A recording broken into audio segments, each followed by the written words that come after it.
वक्त राह बदल देले रहे, वक्त राह बदल देले रहे, दोस्त से किनारा कर देले रहे, भाग गई रहे इहो जिंदगी हमरा, पर का कहीं सियासत में आना जाना अपन घर कर देले रहे। गोड़ लागत नहीं हेरा से अभिनंदन बोलो के अपना कार्यक्रम में जौन का नाम है खूटा ठोक के।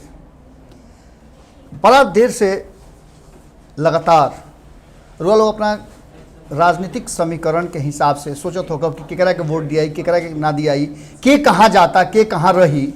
ये सब के धीरे धीरे जैसे जैसे राज खुलल जाता रउओ आँख चकाचौंध हो गई हुई।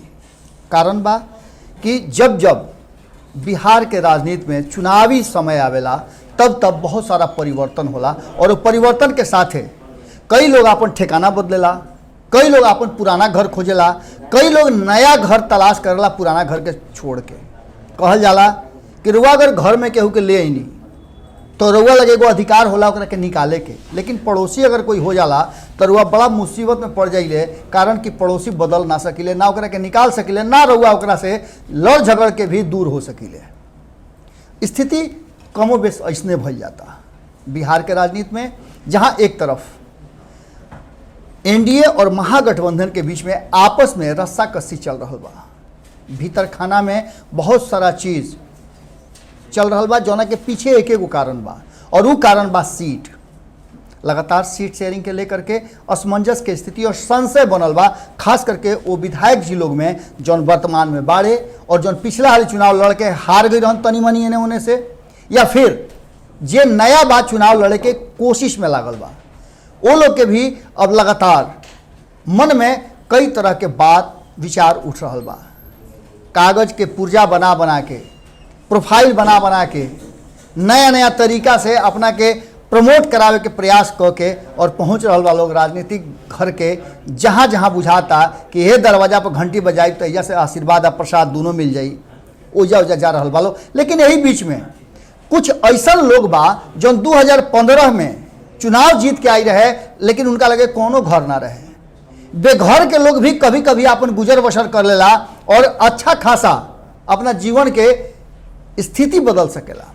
ऐसने कुछ निर्दलीय विधायक लोग रहा जो जीत के आ गए, कोनो घर उनका ना मिलल, लेकिन कहीं ना कहीं से या तो वो प्रताड़ित रहन, निकालल गई रहन, निकल के आई रहन, या फिर विद्रोह करके बाहर आई रहन। ऐसा लोग के अब ठेकाना चाहिए। कारण कि ढेर दिन तक बरखा पानी बूनी आंधी गर्मी धूप अलग अलग तासीर, अलग अलग माहौल, अलग अलग ऋतु आवत रहेला।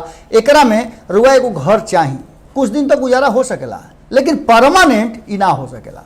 ये चलते अब 2020 के चुनाव के पहले ये लोग भी अपन अपन घर खोज रहा बा। रुआ याद हुई कि सबसे पहले अनंत सिंह के बाद, चलिए अनंत सिंह के बाद में करो, ओकरा पहले हम करतानी और लोग के बाद, चूँकि अनंत सिंह के बारे में रुआ जानतानी कि अब की हाली फिर वो चुनाव के पहले जेल में बा, कई सारा केस बा, लेकिन उनका के बताई कि कौना घर से अब की हाली उनकर शुभारंभ हुई। एक पहले रुआ 2019 में देखला ही रही कि चुनाव से पहले अनंत सिंह सबसे ज़्यादा बिहार में चर्चा में रहन और उनकर चर्चा इतना बड़ा हो गई रहे कि बिहार के एकमात्र अनंत सिंह के चलते सब दल, सारा पार्टी में अलग तरह के एगो माहौल रहे और पूरा गर्मी लेसले रहे। चाहे वो कांग्रेस के बात करी, आरजेडी के बात करी, या फिर एनडीए के, एलजेपी के, जेडीयू के या बीजेपी के बात करी।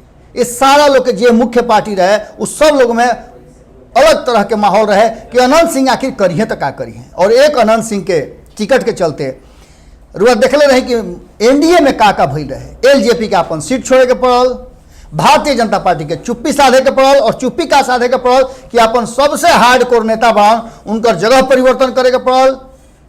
गिरिराज सिंह के बात हम करतनी, और संगे संगे वीणा देवी के मुंगेर से अपन सीट छोड़े के पड़ल, और जदयू के नीतीश कुमार अपन खूटा गाड़ दिल रहन कि भाई हमार ललन तो वजह से आगे बढ़ी हैं। और मुंगेर के सीट पर का घमासान भइल लोग सब जानता नहीं। एक खाली फिर 2020 के चुनाव से पहले हो सकेला कि अनंत सिंह अगर कहीं बाहर आ गए तो लालू प्रसाद के तरह वो हकारे खातिर आ दहाड़े खातिर दोनों खातिर तैयार रहे। रुआ लोग के कई गो ऐसा इंटरव्यू भी देख ले हो जना में खूंटा ठोक देवे कि हम जीत तो हमरे बा। एक साथ साथ 5 गो और इनका संगे 4 और विधायक जी लोग बा जो आपन आपन घर के तलाश करता। कुछ लोग तो अनंत सिंह के देखा देखी उनका पीछे पीछे चले के तैयार बा। कारण कि वो लोग के बुझाता कि हो सकेला अनंत सिंह जहाँ जई हैं वो जा बड़ा सुरक्षित स्थान होई और वो घर में गईला के बाद पुनः एक बार विधानसभा में जाए के मौका मिल जाई।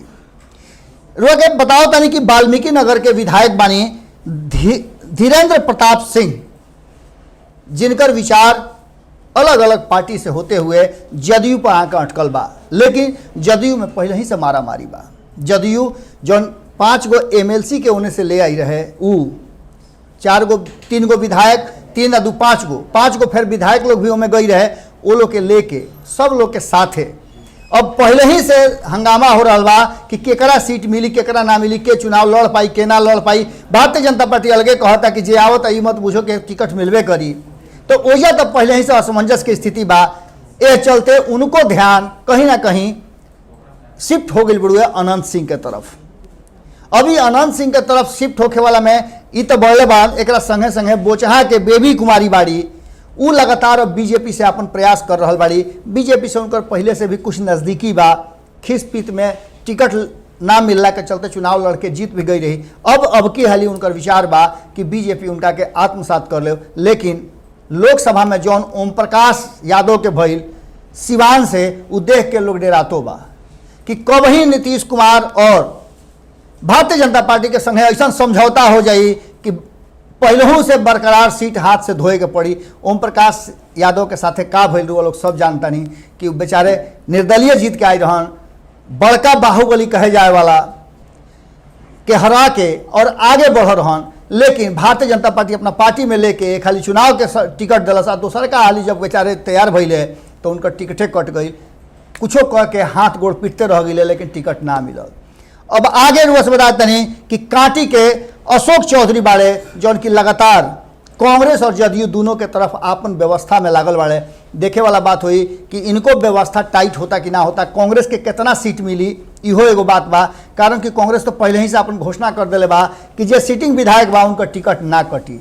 एकरा पीछे बहुत सारा कारण बा, तो सब लोग बताइए दिल बनी, लेकिन कांग्रेस भी दावा ठोकले बा कि अब के लिए 80 गो सीट ओकरा चाहिए। हो सकेला कि विधायक बने खातिर अशोक चौधरी जी के एगो अशोक चौधरी होने गई तो दूसर का अशोक चौधरी एने आ जास तो कोनो बड़का बात ना हुई, या हो सकेला कि फिर अशोक चौधरी 1 गो 2 गो 3 गो 4 गो भी जदयू में चल जास तो कोनो बड़का बात नहीं है, चूँकि अशोक चौधरी कहीं ना कहीं जदयू में संख्या बढ़ा रहे बड़े। अब आगे के बात करी तो दरौंधा में रुआ लोग को पता बा कि सब कुछ रहते हुए जदयू के साथ टिकट ले करके अजय सिंह लड़ले, लेकिन उनका के हरावे में बीजेपी कोनो कसर ना छोड़लस और करणजीत सिंह भले ही निर्दलीय रहन, लेकिन भारतीय जनता पार्टी के सपोर्ट से वो चुनाव जीत गए दरौंधा से। दरौंधा पारंपरिक सीट रहे। दरौंधा के कहानी तो वह सब पते हुई कि अजय सिंह के माता श्री के निधन के बाद उनका पितरपक्ष आ रहा बा जल्दी है, पितरपक्ष में उनका ब्याह करे के पड़ रहे। कारण कि भई रहे कि अजय सिंह के तो टिकट ना मिल सकला, उनका पर बहुत सारा ऐसा आरोप प्रत्यारोप बा और एकरा के लेकर के उनका ब्याह करे के पड़ी, मेहरारू ले के पड़ी, उनका के टिकट लड़ावल जाई। तो अंत में वह कुल भइल और बाद में सीट खाली भइल उनका पत्नी कविता सिंह के लोकसभा गईला के चलते।